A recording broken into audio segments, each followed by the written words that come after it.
మనలో చాలామందికి ఇది అనుభవమే. మనసు అస్సలు ఒక చోట నిలవదు. నిన్న జరిగిన దాని గురించి ఆలోచిస్తూనో, లేకపోతే రేపు ఏం జరుగుతుందో అని ఆందోళన పడుతూనో నిరంతరం అలా తిరుగుతూనే ఉంటుంది. ఈ అశాంతి మన ఏకాగ్రతను, మన ప్రశాంతతను, మొత్తంగా మన శక్తిని తినేస్తోంది. అందుకే ఈరోజు మనం మనసును మచ్చిక చేసుకునే ఒక ప్రయాణం గురించి లోతుగా చర్చిద్దాం. నిరంతరం చలించే ఈ మనసును క్రమంగా ఎలా అదుపులోకి తేవాలి, దానికి శిక్షణ ఎలా ఇవ్వాలి? ఈరోజు మన చర్చ అంతా ప్రశాంతక మరియు అంతర్దృష్టి, మనసు యొక్క క్రమశిక్షణ అనే ఒక మూల గ్రంథంలోని కొన్ని ఆలోచనల చుట్టూ సాగుతుంది. అవును, ఈ చర్చ యొక్క లక్ష్యం చాలా స్పష్టమైనది. మనసును శుద్ధి చేసే ఒక ప్రణాళికను అర్థం చేసుకోవటం. ఈ ప్రయాణంలో 3 ప్రధానమైన దశలు ఉన్నాయి. నైతిక ప్రవర్తన అనే పునాదితో మొదలుపెట్టి ఏకాగ్రత, ప్రజ్ఞ అనే అంతస్తులను నిర్మించడం. ముఖ్యంగా ఈ మొత్తం ప్రయాణంలో సమత అంటే ప్రశాంతత, విపశ్యన అంటే అంతర్దృష్టి, ఈ రెండు స్తంభాల్లా మనకు దారి చూపిస్తాయి. సరే, అయితే దీని కొంచెం విడమరిచి చూద్దాం.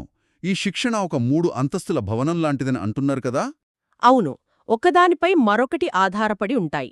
అయితే ఆ భవనానికి పునాది అంటే మన ప్రయాణంలో మొదటి అడుగు ఏమిటి? ఆ పునాదే ఉన్నత నైతిక శిక్షణ. దానిని అధిశీల శిక్ష అంటారు. ఇది కేవలం కొన్ని నియమాలు పాటించడం కాదు, మన ప్రవర్తనను అంటే మన మాటలను, మన చేతలను శుద్ధి చేసుకోవడం. దీని ముఖ్య ఉద్దేశ్యమేంటంటే గతంలో చేసిన తప్పుల వల్ల కలిగే అపరాధ భావన, లేదా ఇతరులతో ఘర్షణల వల్ల కలిగే ఆందోళన, ఇవేవీ మనస్సును చలింపజేయకుండా చూసుకోవడమన్నమాట. మనసులో ఈ రకమైన అలజడులు లేనప్పుడు మాత్రమే అది స్థిరంగా ఉండగలదు. అంటే మనసు నిలకడగా ఉండాలంటే ముందు మన ప్రవర్తన, మన జీవితం నిలకడగా ఉండాలి. సరిగ్గా. మన మాటలు, చేతల వల్లే మనసులో చాలా అలజడులు మొదలవుతాయి. పునాది బలంగా ఉంటేనే కదా భవనం నిలబడేది. సరే, ఈ పునాదిని నిర్మించుకున్న తర్వాత ఆ మొదటి అంతస్తు అంటే రెండో దశ ఏమిటి? సమతా అభ్యాసం అని కూడా పిలుస్తాం. ఇక్కడ మనం నేరుగా మనసుతో పని చేయడం మొదలు పెడతాం. దీని ప్రధాన లక్ష్యం మనస్సును ఏకీకృతం చేయడం, అంటే సమాధి స్థితిని సాధించడం. ఈ క్రమంలో మన ఏకాగ్రతకు అడ్డుపడే 5 ఆటంకాలని అంటే కామం, ద్వేషం లాంటివా? అవును, కామం, ద్వేషం, బద్ధకం, ఆందోళన, సందేహం, వీటన్నింటినీ తాత్కాలికంగా అణచివేయడం జరుగుతుంది. ఈ అభ్యాసం మనస్సును ప్రశాంతంగా, చురుకుగా, శక్తివంతంగా చేస్తుంది. ఇదొక రకంగా చెప్పాలంటే బురదగా ఉన్న నీటిని నిశ్చలంగా ఉంచి దాన్ని స్వచ్ఛంగా మార్చడం లాంటిది. ఆహా, అంటే శీలతో ప్రవర్తనను సరిదిద్దుకున్న తర్వాత ఇప్పుడు నేరుగా మనస్సుతో పనిచేయడం మొదలవుతుంది. అందుకే ఇది చిత్త శిక్షణ. సరిగ్గా అర్థం చేసుకున్నాను కదా? ఖచ్చితంగా. ఇప్పుడు మనస్సు నిశ్చలంగా, స్వచ్ఛంగా ఉంది. అంటే పునాది సిద్ధమైంది, మొదటి అంతస్తు నిర్మాణం పూర్తయింది. సరే, మన ప్రవర్తనను శుద్ధి చేసుకున్నాం, మనస్సును కూడా నిలకడగా ఉండేలా చేశాం. ఇప్పుడు ఈ ప్రశాంతమైన, శక్తివంతమైన మనస్సుతో మనం ఏం చేయాలి? దాన్ని దేనికి ఉపయోగించాలి? అదే 3వ దశ అనుకుంటా. అవును, అదే ఉన్నత ప్రజ్ఞా శిక్షణ లేదా అది ప్రజ్ఞా శిక్ష. దీన్నే విపశ్యన అభ్యాసమంటారు. ఇక్కడ ఆ ప్రశాంతమైన, ఏకాగ్రతతో కూడిన మనసును ఒక సూక్ష్మమైన సాధనంగా, ఒక మైక్రోస్కోప్లాగా ఉపయోగించి విషయాలను యథాతథంగా చూస్తారు. వాటి నిజ స్వభావంతో చూడటానికి పరిశోధన చేస్తారు. ఇది కేవలం ఆలోచించడం కాదు, ప్రత్యక్షంగా అనుభవించడం. అంటే మొదట మనస్సును నిశ్చలంగా చేసి, ఆ తర్వాత ఆ నిశ్చలమైన మనస్సుతో లోతైన విచారణ చేయడం. ఇక్కడ నాకు ఒక ప్రశ్న వస్తుంది. మనస్సుపై పూర్తి పట్టు సాధించడానికి ఈ 2 అంటే సమత మరియు విపశ్యన ఎందుకంత అవసరం? ఒకటి సరిపోదా? ఉదాహరణకు, మనసును ప్రశాంతంగా ఉంచుకుంటే చాలదా? చాలా మంచి ప్రశ్న. మూల గ్రంథం ప్రకారం ఈ 2 ఒక పక్షికి ఉండే 2 రెక్కల వంటివి. 2 సమంగా, బలంగా ఉంటేనే ఆకాశంలోకి ఎగరడం సాధ్యం. విడివిడిగా వాటి ప్రయోజనాలు ఉన్నాయి, కాని పూర్తి విముక్తికి 2 అవసరం. సమతను అభివృద్ధి చేస్తే అది గాఢమైన ఏకాగ్రతకు దారితీస్తుంది. ఈ ఏకాగ్రత ఒక కవచంలా పనిచేసి కామం, ద్వేషం వంటి తీవ్రమైన భావోద్వేగాల నుండి మనసును తాత్కాలికంగా విముక్తం చేస్తుంది. తాత్కాలికంగా మాత్రమేనా? అవును, అది తాత్కాలిక ఉపశమనం మాత్రమే. ఆ దోషాల మూలాలు ఇంకా మనసులో లోతుగా పాతుకుపోయుంటాయి. అక్కడే విపశ్యన పాత్ర వస్తుంది. దాన్ని అభివృద్ధి చేసినప్పుడు అది విషయాల నిజ స్వభావంపై ఉన్నత ప్రజ్ఞకు దారితీస్తుంది. ఇది అజ్ఞానాన్ని, అంటే మనల్ని బంధించే తప్పుడభిప్రాయాలను శాశ్వతంగా మూలాలతో సహా తొలగిస్తుంది. అంటే ఒకటి పైపైన శుభ్రం చేస్తే మరొకటి లోపలికి వెళ్లి మూలకారణాన్ని తొలగిస్తుందన్నమాట. సరిగ్గా. అందుకే రెండూ కలిస్తేనే సంపూర్ణ మార్గం సాధ్యం. ఇది చాలా ఆసక్తికరంగా ఉంది. ఎందుకంటే సాధారణంగా ఇలాంటి విషయాల్లో ఒకే మార్గం ఉంటుందని, అందరూ దాన్నే అనుసరించాలని అనుకుంటాం. కాని ఈ గ్రంథం సాధకులందరూ ఒకే మార్గాన్ని అనుసరించాల్సిన అవసరం లేదని చెబుతోంది. అంటే వారి వారి స్వభావాన్ని బట్టి మార్గం మారుతుందా? ఆ 4 మార్గాలేమిటి? అవును, ఇది చాలా విముక్తి కలిగించే ఆలోచన. మనస్తత్వాలు వేరు కాబట్టి మార్గాలు కూడా వేరుగా ఉంటాయి. మొదటిది చాలా సాంప్రదాయ మార్గం. ముందు సమత, తర్వాత విపశ్యన. సాధకుడు మొదట ధ్యానాల వంటి గాఢమైన ఏకాగ్రత స్థితులను సాధించి, మనసును పూర్తిగా ప్రశాంతపరిచి, ఆ తర్వాత ఆ శక్తివంతమైన మనసును విచారణకు ఉపయోగిస్తాడు. ఇది చాలా బలమైన పునాది మీద భవనం కట్టడం లాంటిది. ఖచ్చితంగా. ఇది చాలామంది అనుసరించే మార్గంలా ఉంది. మరి రెండవది? దీనికి భిన్నంగా ఉంటుందా? అవును, రెండవది దీనికి దాదాపు వ్యతిరేకం. ముందు విపశ్యన, తర్వాత సమత. ఇది చాలా పదులైన మేధస్సు, విశ్లేషణాత్మక నైపుణ్యాలున్నవారికి సరిపోతుంది. వీరు తమ ఆలోచనలను, భావాలను నిరంతరం గమనిస్తూ, విశ్లేషిస్తూనే క్రమంగా ఏకాగ్రతను సాధిస్తారు. అంటే వారి విచారణే వారిని ఏకాగ్రత వైపు నడిపిస్తుంది. అవును. అయితే ఒక ఉన్నత స్థాయికి చేరడానికి చివరికి వీరు కూడా గాఢమైన ఏకాగ్రతను సాధించాల్సి ఉంటుంది. విశ్లేషణ ద్వారా ఏకాగ్రతను సాధించడం ఇది వినూత్నంగా ఉంది. ఇక మూడవ మార్గం ఈ రెండిటినీ కలుపుతుందా? ఖచ్చితంగా. మూడో మార్గంలో సమత మరియు విపశ్యన రెండూ కలిపి ఒకదాని తర్వాత ఒకటిగా అభ్యాసం చేస్తారు. అంటే సాధకుడు కొంత స్థాయి ఏకాగ్రతను సాధిస్తాడు, దానితో విచారణ చేస్తాడు. అవును, ఆ విచారణ ద్వారా కలిగిన అవగాహనతో మళ్లీ ఉన్నత స్థాయి ఏకాగ్రతను సాధించడానికి ప్రయత్నిస్తాడు. మళ్లీ ఆ ఏకాగ్రతతో ఇంకా లోతైన విచారణ. ఇది ఒక మెట్ల మార్గం లాంటిదనమాట. ఒక మెట్టు ఏకాగ్రత, మరో మెట్టు ప్రజ్ఞ. సరిగ్గా. ఇది చాలా ఆచరణాత్మకంగా అనిపిస్తోంది. ఇక చివరిది 4వ మార్గం కొంచెం భిన్నంగా అనిపిస్తోంది. ధర్మం గురించిన ఆందోళనతో ప్రారంభం అంటున్నారు. సత్యాన్ని తెలుసుకోవాలనే ఆరాటం ఆందోళనగా ఎలా మారుతుంది? అదే మార్గంగా ఎలా అవుతుంది? దీన్ని ఇలా అర్థం చేసుకోవచ్చు. కొంతమందికి సత్యాన్ని తెలుసుకోవాలనే తపన ఎంత తీవ్రంగా ఉంటుందంటే, మొదట్లో అది వారి మనసులో ఒక రకమైన అశాంతిని సృష్టిస్తుంది. వారి మనసు ఎక్కడా నిలవదు, ఏ ధ్యాన వస్తువుపైనా దృష్టి పెట్టలేరు. ఓహ్, అలాగా? కాని కాలక్రమేణా సరైన మార్గదర్శకత్వంతో వారి ఆ తీవ్రమైన తపనే ఒక శక్తిగా మారుతుంది. ఆ ఆరాటమే వారిని సరైన మార్గంలో పెట్టి చివరికి ఏకాగ్రతను సాధించడానికి, ఉన్నత మార్గాన్ని చేరుకోవడానికి సహాయపడుతుంది. అంటే వారి ఆందోళనే వారికి ఇంధనంగా మారుతుందన్నమాట. అవును.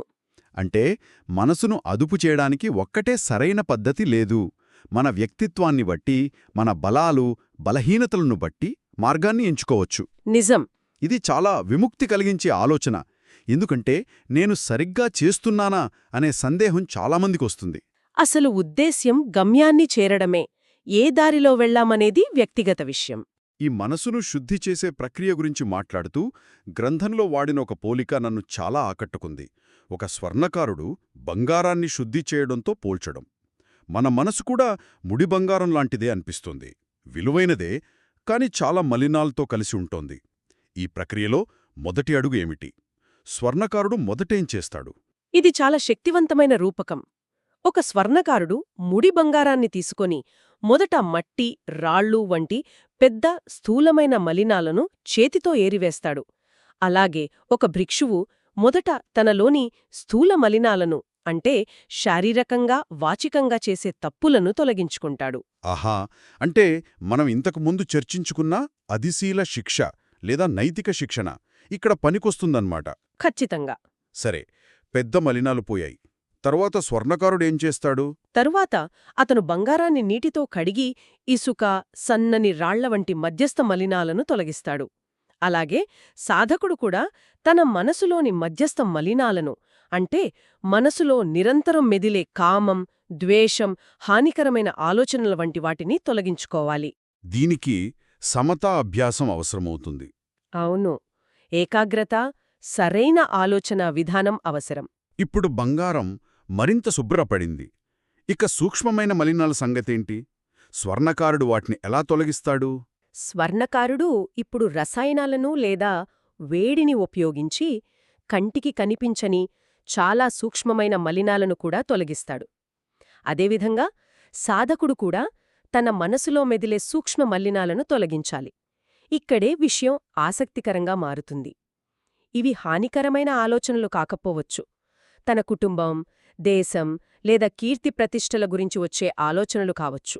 అవి చెడ్డవి కాకపోయినా చెడ్డవి కాకపోయినా గాఢమైన ఏకాగ్రతకు ఆటంకాలు కాబట్టి వాటిని కూడా మలినాలుగానే పరిగణిస్తారు. ఇక చివరిగా అత్యంత ఆశ్చర్యకరమైన విషయం, బంగారం ఇప్పుడు దాదాపు స్వచ్ఛంగా ఉంది. కాని స్వర్ణకారుడి పని ఇంకా పూర్తి కాలేదు. అలాగే సాధకుడి ప్రయాణంలో చివరి ఆటంకమేమిటి?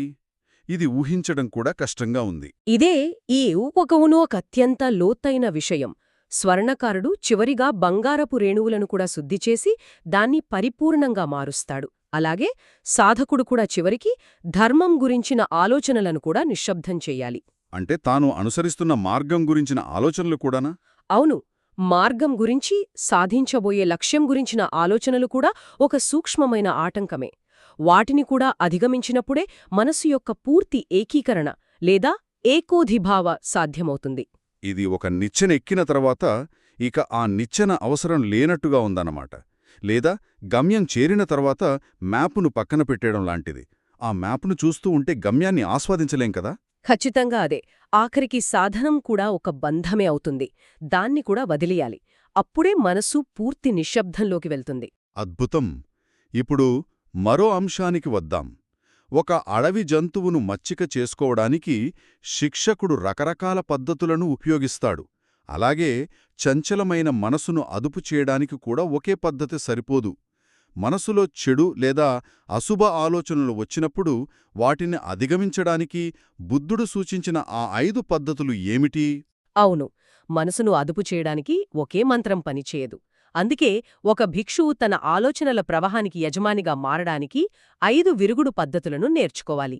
మొదటి పద్ధతి ప్రత్యామ్నాయం. మనసులో ఒక అశుభ ఆలోచన, ఉదాహరణకు ద్వేషపూరిత ఆలోచన వచ్చినప్పుడు దాని స్థానంలో దానికి వ్యతిరేకమైన ఒక శుభ ఆలోచనను, అంటే ప్రేమ లేదా కరుణతో కూడిన ఆలోచనను చేతనంగా నింపడం. చెడును మంచి చేత భర్తీ చేయడం. ఒక ముల్లును తీయడానికి మరో ముల్లును వాడినట్టు. సరిగ్గా. ఇది చాలా ఆచరణాత్మకంగా ఉంది. కాని కొన్నిసార్లు చెడు ఆలోచనలు చాలా బలంగా ఉంటాయి. వాటిని మంచి ఆలోచనలతో భర్తీ చేయడం కష్టం. ఒకవేళ ఈ పద్ధతి పనిచేయకపోతే అప్పుడు రెండవ పద్ధతిని ప్రయత్నించాలి. ప్రమాదాన్ని గుర్తించడం. ఆ అశుభ ఆలోచన వల్ల కలిగే ప్రతికూల పరిణామాల గురించి లోతుగా ఆలోచించడం. ఈ ద్వేషం నా మనసుని ఎలా కాల్చేస్తుంది, ఇది నా ప్రశాంతతని ఎలా దొంగిలిస్తుంది అని విచారించడం.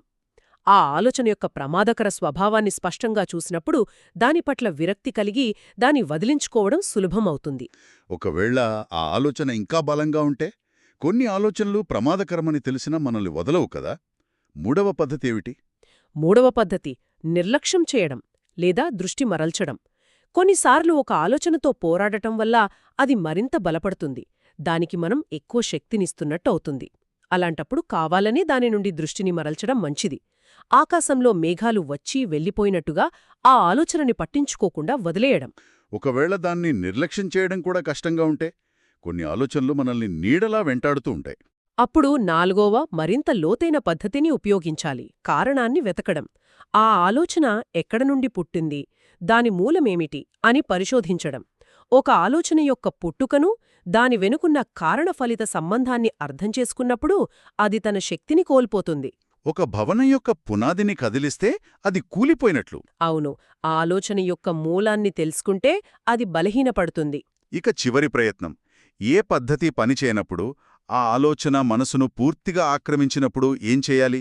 5వ పద్ధతి గురించి చెప్పండి. చివరి ప్రయత్నంగా 5వ పద్ధతిని ఉపయోగించాలి. బలవంతంగా అణచివేయడం. ఇది ఒక బలమైన వ్యక్తి బలహీనుణ్ణి కింద పడేసి అణచివేసినట్లుగా ఉంటుంది. ఒక్క నిమిషం. ఇది కొంచెం హింసాత్మకంగా అనిపించడం లేదు?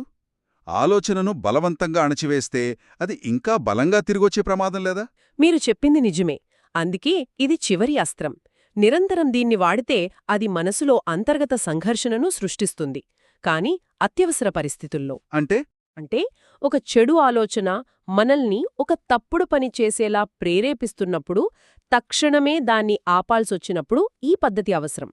గట్టిగా పళ్ళు బిగించి, నాలుకను అంగిలికి అదిమిపట్టి, బలమైన సంకల్పశక్తితో నేను ఈ ఆలోచనను చెయ్యను అని దృఢంగా సంకల్పించుకుని ఆ చెడు ఆలోచనను అణచివేయాలి. ఈ 5 పద్ధతులలో నైపుణ్యం సాధించిన వారిని ఆలోచనల ప్రవాహానికి యజమాని అని అంటారు. వారు తమ మనసుకు బానిసలు కారు, యజమానులు. అద్భుతం. మొత్తం మీద దీని సారాంశమేమిటి? ఈ సుదీర్ఘ ప్రయాణంలో ఈ 3 దశల శిక్షణను పూర్తిచేసి సమత మరియు విపశ్యనలను సమతుల్యం చేసుకోవడం ద్వారా సాధకుడు చివరికి ఏం పొందుతాడు? ఈ 2 అభ్యాసాల సమతుల్యత చివరికి 4 ఆర్య సత్యాల యొక్క జ్ఞానం మరియు దర్శనంకు దారితీస్తుందని గ్రంథం స్పష్టం చేస్తోంది. అంటే జీవితం యొక్క ప్రాథమిక స్వభావాన్ని ప్రత్యక్షంగా అనుభవించడం. ఈ ప్రత్యక్ష జ్ఞానం మనసులో లోతుగా పాతుకుపోయిన అజ్ఞానాన్ని, దోషాలను, బంధనాలను శాశ్వతంగా వేళ్లతో సహా నాశనం చేస్తుంది. ఇది మనసును పూర్తిగా విముక్తం చేస్తుంది. ఈ మొత్తం సంభాషణ తర్వాత ఒక ప్రశ్న మిగిలిపోయింది. మనసును శుద్ధి చేసే ఈ సుదీర్ఘ ప్రయాణంలో చివరికి ధర్మం గురించిన ఆలోచనలను కూడా ఒక ఆటంకంగా పరిగణించి అధిగమించాలనేది ఎంతో ఆలోచింపజేసే విషయం. ఒక మార్గం యొక్క అంతిమ లక్ష్యం ఆ మార్గం గురించిన ఆలోచనలనే వదిలివేయడమైతే దాని అసలు అర్థమేమిటి? మనం దేనికోసమైతే ప్రయాణిస్తున్నామో ఆ గమ్యం గురించిన ఆలోచననే వదిలేయడమంటే ఏమిటి? బహుశా గమ్యమనేది చేరుకోవాల్సింది కాదు, మనలోనే కనుక్కోవాల్సింది అని దీని అర్థమా?